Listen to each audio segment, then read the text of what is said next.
नमस्कार, मैं हूं मोनिका जायसवाल और आप देख रहे हैं इंडिया न्यूज।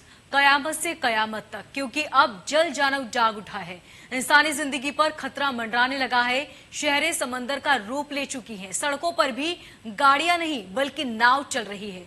लोग जिंदगी की अब दुआएं मांग रहे हैं। जल मार्केट, हर जगह सिर्फ और सिर्फ जल नजर आ रहा है।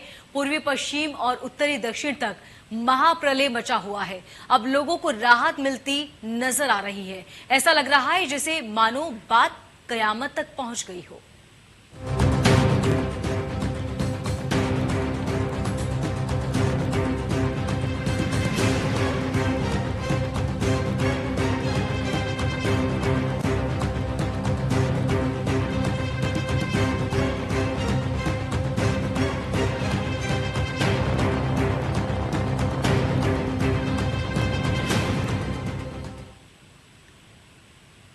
तो भारी बारिश की वजह से नदियों का जलस्तर बढ़ चुका है। बाढ़ से लोगों की जान को खतरा है। गोंडा, कन्नौज, मुजफ्फरनगर में और साथ ही बिजनौर और गाजियाबाद, उन्नाव में भी बाढ़ के हालात हैं। शामली समेत उत्तराखंड में भी बाढ़ का कहर देखने को मिल रहा है। तस्वीरें आप देख रहे हैं, ये बाजार की वो तस्वीरें जो पूरी तरीके से जलमग्न हो चुकी है। ऐसा लग रहा है मानो ये बाजार नहीं बल्कि कोई नदी का ही दृश्य हो, क्योंकि सड़कें भी अब नदी में तब्दील हो चुकी हैं। लोगों को आवाजाही में काफी दिक्कतों का सामना करना पड़ रहा है। लोग यहाँ पर सहारे से नदी पार कर रहे हैं और साथ ही अपनी जान पर जोखिम में डालकर ये कार्य किया जा रहा है। लोगों के घरों में भी पानी भर आया है, जिसकी वजह से अब लोग डर के साए में जीने को मजबूर हैं।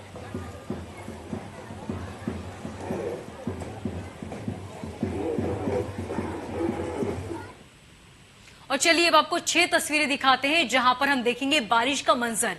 बंगाल सिक्किम हाईवे पूरी तरीके से बंद हो चुका है। तस्वीरें आप देख सकते हैं। और दूसरी तस्वीर जहां पर पुल पूरी तरीके से धराशाही हो चुका है। और तीसरी तस्वीर जहां मंदिर में पानी भर आया है। तस्वीरें आप देखिए, कुल्लू में लैंडस्लाइड की ये तस्वीरें डरा देने वाली है, जहां पर पहाड़ ही दरक कर नीचे हाईवे पर आ गए, जिसकी वजह से लंबा जाम लग गया और आवाजाही पूरी तरीके से बंद हो गई। तो वहीं पांचवी तस्वीर जहां मौत से जिंदगी की जंग जारी है। आप देखिए, एक तरफ जहां पर लगातार मूसलाधार बारिश हो रही है और ये बाढ़ के बीच ही लोग नदी पार कर रहे हैं। ऐसे में कभी भी कोई बड़ा हादसा हो सकता है। छठी तस्वीर शिमला की, जहां पर लगातार बारिश हो रही है और बारिश की वजह से, क्योंकि यहां पर निचले इलाकों में पानी भर चुका है और अब लोग डर के साए में जीने को मजबूर है, क्योंकि कभी भी कोई बड़ा हादसा हो सकता है। तो ये तस्वीरें डरा देने वाली है। आपको बता दें कि लगातार बारिश होने की वजह से कच्चे मकान टूट गए हैं, लोगों की छतें नहीं हैं। लोग अब इस बारिश में बेसहारा हो चुके हैं।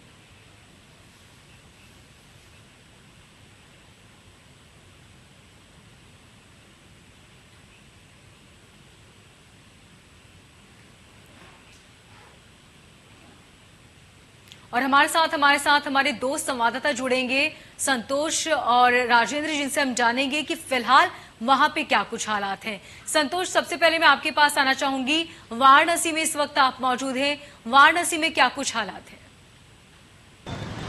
यदि हम बारिश की बात करें तो बारिश बहुत हो रही है, लेकिन जो गंगा का जलस्तर है वो लगातार जा रहा है और इसका कारण पहाड़ी क्षेत्रों में हो रहे बरसात को माना जा रहा है।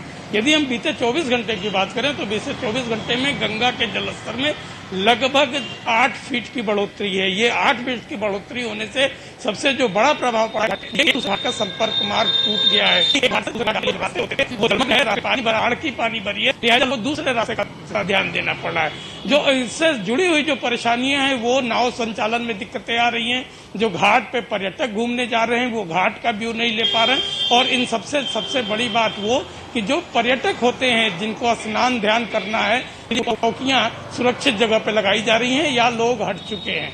अब देखने की बात यह होगी कि यदि गंगा का जलस्तर यूं ही बढ़ता रहा तो जहां तक अनुमान है, बीते 24 घंटे के अनुमान के अनुसार यदि अंदेशा जताया जाए तो निश्चित तौर पे आज शाम की आरती ये कही जा सकती है कि काशी के आरती, प्रसिद्ध आरती की भी जगह निश्चित तौर पे आज बदली जाएगी या ये कहा जाए कि बदलनी पड़ेगी। समझा जा सकता है कि बाढ़ की जो विभीषिका है वो लगातार बढ़ रही है मोनिका, और प्रशासन चाहे नागरिक दोनों अलर्ट हैं इस बात के लिए। संतोष, जैसा कि आपने बताया कि वहां पर नदी का जलस्तर बढ़ चुका है, ऐसे में वो इलाके जो नदी के पास स्थित है, क्या वहां पर लोगों को चेतावनी दी गई है किसी तरह की? देखिए, यदि बनारस की हम बात करें, राजघाट से रामनगर लगभग 8.5 किलोमीटर का ये एरिया, ये घाट का एरिया है, या ये कहा जाए ये पक्का एरिया है। लेकिन इससे सटे हुए जो इलाके हैं, जो निचले इलाके कहे जाते हैं, जो ग्रामीण इलाके कहे जाते हैं, उन इलाकों में भी बाढ़ की पानी अपना दस्तक देने लगा है। और ये दस्तक निश्चित तौर पे लोगों के चिंता के लकीरों को बढ़ाती हुई नजर आ रही है। वजह ये कि यदि 2 से 3 फीट और पानी बढ़ा, जो बढ़ना सुनिश्चित है, तो लोगों के घरों में, या ये कहा जाए कि पहले उनके सड़कों पे, उनके सामने, और फिर उनके घरों में प्रवेश करेगा। समझा जा सकता है कि चाहे वो खेत हो, खलिहान हो, पगडंडी हो, उन जगहों पे पानी आने के बाद न उनका जीवन थोड़ा दुष्कर होगा, बल्कि तमाम परेशानियों से रूबरू भी होना पड़ेगा। तो मोनिका, कहा जा सकता है कि आने वाले 24 घंटे में यदि बढ़ाव का रफ्तार यही रहा, तो निश्चित तौर पे बनारस में भी बाढ़ का कहर देखा जाएगा। जी संतोष, अब हम बिजनौर का रुख करते हैं, जहां पर राजवीर हमारे संवाददाता बने हुए हैं। राजवीर, जानना चाहूंगी कि बिजनौर में इस वक्त क्या कुछ हालात हैं? मोनिका, आपको बता दो, बिजनौर जिले के मंडावर थाना इलाके में कई दर्जन भर गांव ऐसे हैं जहां पर गंगा ने तबाही मचा रखी है, फसलें तबाह कर दी हैं और गंगा तेज है और जो है उफान पे गंगा है। और लगातार 1 दर्जन गांव के किसानों की सैकड़ों बीघा जमीन अब तक गंगा में समा चुकी है। किसान इतने मजबूर हैं कि अपने खेतों की खड़ी फसलों को उजाड़ने पर मजबूर हैं। गन्ने की फसल हो या धान की फसल हो, अपने हाथों से काट रहे हैं ताकि वो उनके पशुओं का चारा बन सके। उसके बावजूद यहाँ पर ये समस्या इन किसानों की साल दर साल चली आ रही है, लेकिन अभी तक इस कोई स्थायी समाधान यहाँ नहीं होता है। हर साल बाढ़ जब आती है करोड़ों रुपए का खर्चा दिखा दिया जाता है और अस्थायी स्टड लगा दिए जाते हैं, लेकिन 4 दिन भी वो स्टड नहीं चलते हैं और बह जाते हैं। उसके बावजूद इन ग्रामीणों की समस्या का समाधान आज तक नहीं हुआ है। सरकारें बदलती गई हैं, लेकिन उसके बावजूद भी ये वहीं के वहीं हैं और इनकी समस्या सब बरकरार ऐसी ही है। जी राजवीर, जैसा कि आपने बताया कि किसानों की जो फसलें हैं वो बारिश की वजह से खराब हो चुकी हैं, जाहिर सी बात है कि अब सब्जियां हैं वो भी महंगी हो जाएंगी, तो क्या उनके मुआवजे का किसी तरह का अभी कोई ऐलान किया गया है? क्या उन्होंने मदद के लिए अब तक किसी से बात की है?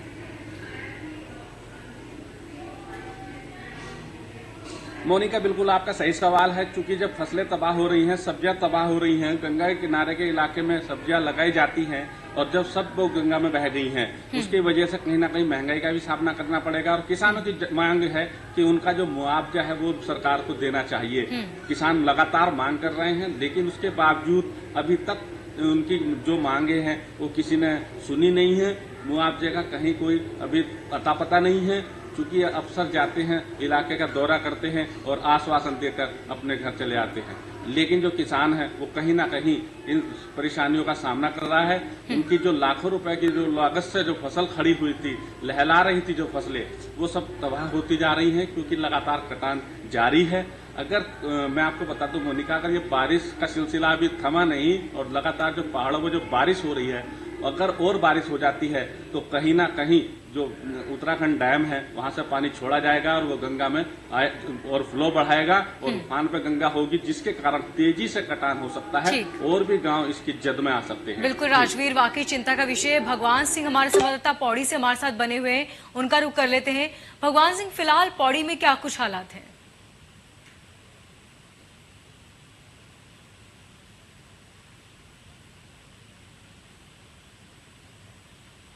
थोड़ा सा राहत की बात है, यहाँ पे चटपटी सी धूप निकल रखी है, तो कहीं ना कहीं एक तरफ से सरकार के जो जहाँ पे रोडें खुली जो बंद हो रही थी उनको खोलने की अब एक बात हो रही है। अब प्रशासन की यही रहेगी, जहाँ पे रोडें जो बंद हो रखी है, चाहे टीम की बात करें, चाहे पौड़ी की बात करें, चाहे ग्रामीण क्षेत्र हमारे ऐसे क्षेत्र आते हैं जहाँ पे काफी टाइम से रोडें जो बंद है, तो क्या उसी तरह से किस तरह से उससे रोडों पर संज्ञान लिया जाता है। प्रशासन को अब एक क्योंकि धूप सी जो पिघली है तो कहीं ना कहीं से बाजी होता है, लेकिन अब भूस्खलन की ज्यादा दिक्कतें होती है, क्योंकि जब काम शुरू होता है या जब रोडों पे काम शुरू हो जाता है तो काफी दिक्कतें सामने होती है, क्योंकि जब धीरे धीरे जब मिट्टी जो गीली रहती है वो धीरे धीरे सिरकती है। तो जैसे कि आपने देखा होगा कि पहाड़ों पे अक्सर करके जब बारिश होती है उसके बाद डर रहता है, पत्थर जो थोड़ा से गीले पानी उससे रुक जाते हैं, वो पत्थर रोडों पे अब गिरना शुरू हो जाता है। क्योंकि 3 दिन से रास्ता जो बंद बताया जा रहा था, तो कहीं ना कहीं उससे रास्ता जो बंद बताया जा रहा था, तो क्या स्थिति है, क्या स्थिति में इसमें माना जाता है कि पौड़ी जनपद में या तमाम उत्तराखंड की बात करें तो मौसम अभी बिल्कुल थोड़ा ठीक है।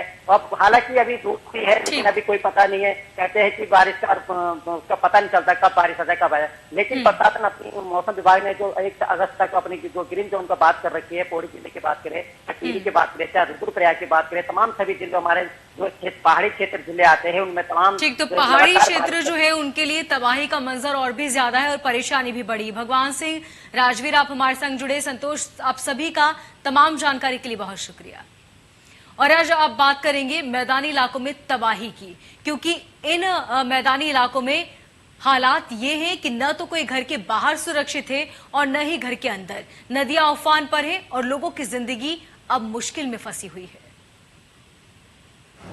पहाड़ों से दरक रही कयामत,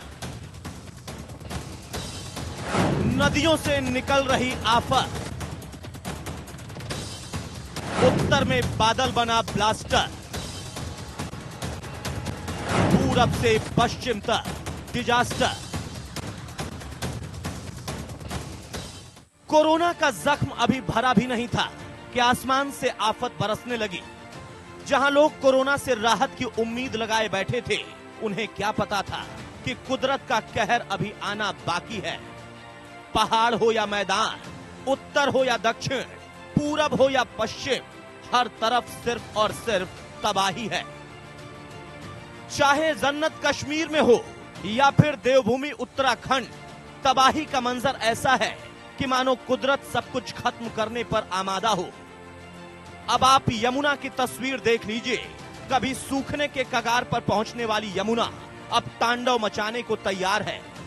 लगातार बारिश के बाद हथनी कुंड बैराज से 1,60,000 क्यूसेक पानी छोड़ा गया, जिससे यमुना से सटे जिलों में दर्जनों गांवों पर बाढ़ का संकट मंडरा रहा है।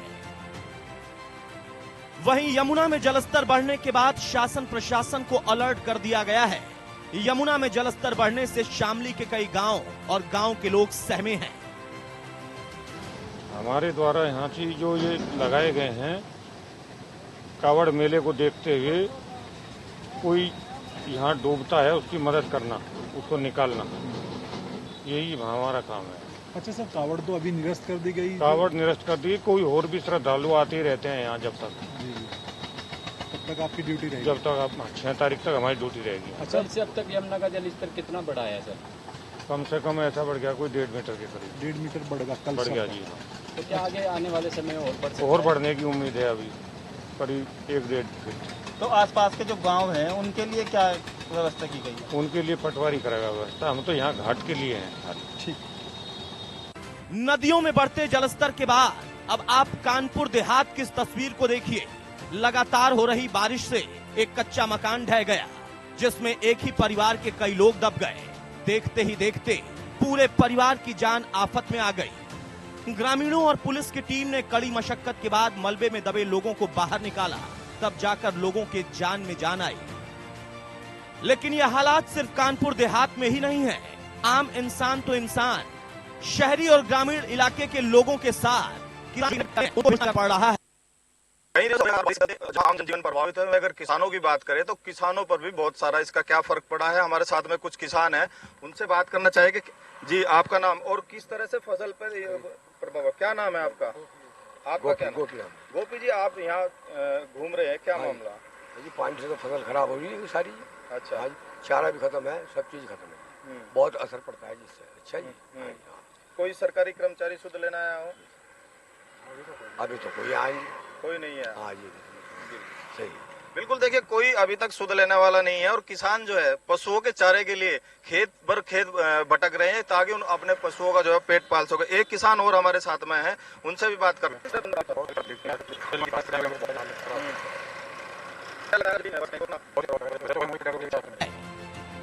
अब एक नजर आप औरैया पर डालिए। ये तस्वीर बहुत कुछ कहती है, सिस्टम की नाकामियों को दर्शाती है। आखिर इस इंतजाम के लिए क्या कहा जाए? जहां आम इन्हें, लेकिन अब पुलिस वाले भी डूब रहे हैं।